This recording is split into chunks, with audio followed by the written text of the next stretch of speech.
Larry Frankly, speaking sports. I'm trying to understand. I'm just trying to understand where all the confusion is in the Tampa Bay area. The confusion between who should start at quarterback. Should it be Kyle Trask? Should it be Baker Mayfield?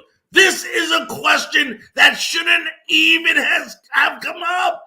It shouldn't come up. It's foolish. It's absurd. It's silly. It's crazy. How can anybody be questioning who should start for the Tampa Bay Buccaneers? It's obvious. It's simple. It should be Kyle Trask.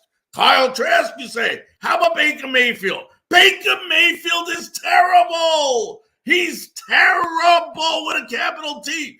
Actually, you can look up the word terrible in a dictionary and you'll see a picture of Baker Mayfield under it. That's how terrible he is. I've had an opportunity to watch this guy play. I watched him in Carolina, watched him in Cleveland. He is terrible. First of all, the last full season that he played, I believe it was in 2021, he completed 60.5% of his passes, 17 touchdowns, and 13 interceptions. You ask why Kyle Trask? I'm going to give you many reasons why Kyle Trask is.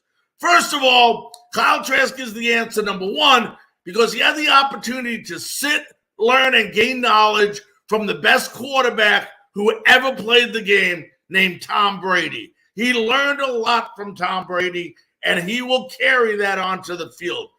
Number two, I hear about practice. He doesn't look good in practice. Who the hell cares what you look like in practice?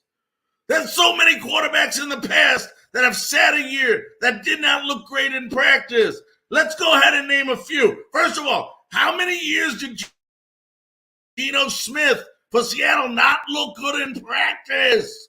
Look what he's done. Tom Brady sat a year behind Drew Bledsoe. Got in, of course, because he got injured. But he obviously didn't look terrific in practice. Patrick Mahomes sat behind Alex Smith. Of course, he got in as well due to an injury. Patrick Mahomes couldn't have looked unbelievable in practice or he would have been in the game. And then, how about Kurt Warner? Kurt Warner was terrible in practice. Would have never got a chance if Trent Green didn't get hurt. Then he had a Hall of Fame career. Why does Kyle Trask deserve a chance?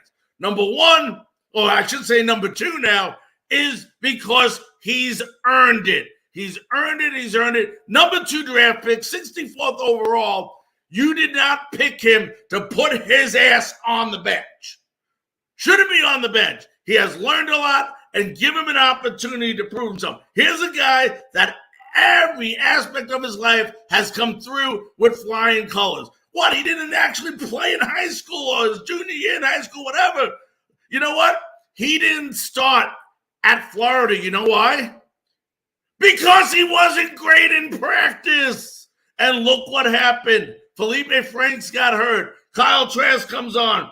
2020, 4,200 yards in passing, 68.9%, 43 touchdowns, 8 interceptions. Yes, I understand. It's college, but the guy knows how to win. He has a winning attitude. Yes, everybody loves Baker because Baker Mayfield has that attitude that we like to see possessed on the field. I don't know if Kyle Trask has that attitude, but Kyle Trask is a great quarterback and could be a very, very good quarterback in the NFL.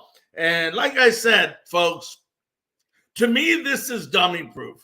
You know what's going to happen?